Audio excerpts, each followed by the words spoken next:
All right, let's go on a little cultural detective journey. We're going to take a super popular K-drama and use it like a magnifying glass to find some really fascinating truths about modern Korean life. This is the perfect guide to share with your friends who are curious about what's really happening behind all the fantasy. You know when you're watching a show and you wonder, I wonder if that's accurate? Well, we're asking an even bigger question today. Can a drama about demon-hunting pop stars actually be a window into the soul of a culture? The answer? Well, it just might surprise you. So, our case study today is the fictional hit K-pop Demon Hunters. When you first watch it, yeah, it's all action and fantasy. But if you look closely, hidden in plain sight are some incredibly real and sometimes kind of confusing details about life in Korea. So let's start digging for those clues. Okay, first up, we're looking at the small stuff. The tiny, everyday moments that the show gets so right. The kind of things that make Korean viewers sit back and nod, thinking, yep, that is exactly how it is. First clue, right here. What's your go-to comfort food when you're feeling down? Ice cream? Pizza? Well, in this drama, whenever the heroes have a rough day, they make a beeline for gukbap. It's this incredible, hot, savory soup with rice. And in Korea, believe me, this is the ultimate soul food. But the accuracy goes way deeper than just the food. Look at the little things. They put a napkin under their chopsticks on the table. That's a super common habit. And the restaurant walls? They're completely covered with photos of famous people who've eaten there. It's a perfect snapshot of a typical, much-loved Korean restaurant. Here's another one the show just nails. Have you ever seen a scene set in Korea where one person is wearing a huge winter parka and the person right next to them is in a t-shirt? K-pop Demon Hunters gets this fashion chaos exactly right, and there's a very real reason for it. The reason is pretty simple: the weather. In Korea, you can seriously feel like you've experienced all 4 seasons in one day. You might start off with a freezing morning, but by the afternoon, it's suddenly warm enough for a short-sleeved shirt, and that's not an exaggeration. So the crazy mix of fashion isn't a choice, it's just being practical.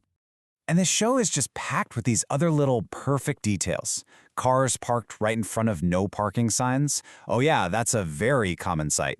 And just like that gukbap place, it's totally normal to see a traditional medicine clinic showing off photos of all their celebrity clients.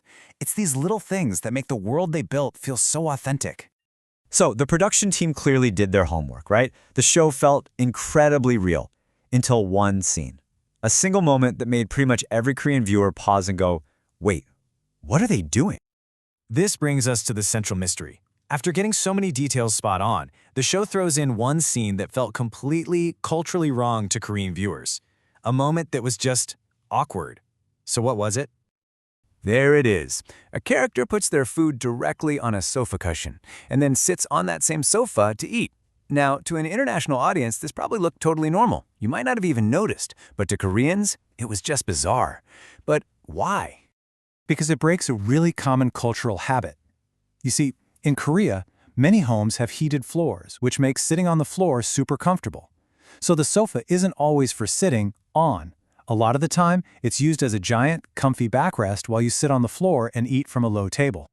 So here's the difference. In the drama, the sofa is being used as a chair. But in many real Korean homes, the sofa is a backrest and the floor is the chair.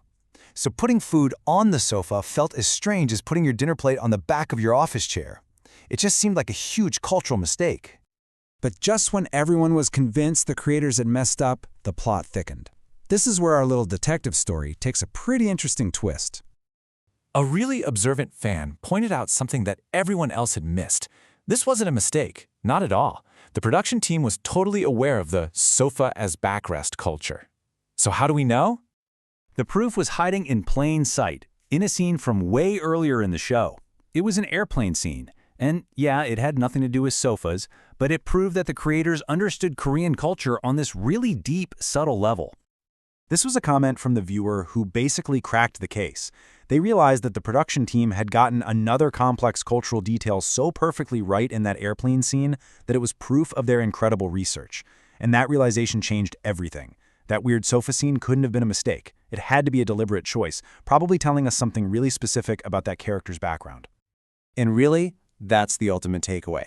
The creators were paying such close attention to detail that they built a world that felt real even in its exceptions. It challenges us to look closer. What seems like a cultural mistake in a show might actually be an intentional clue about a character or the story. So, the next time you're watching a K-drama or any show from a culture different from your own, look a little closer. Look past the main plot. What's happening in the background? How are people eating? What are they wearing? You might just find that the most interesting stories are hidden in the smallest details.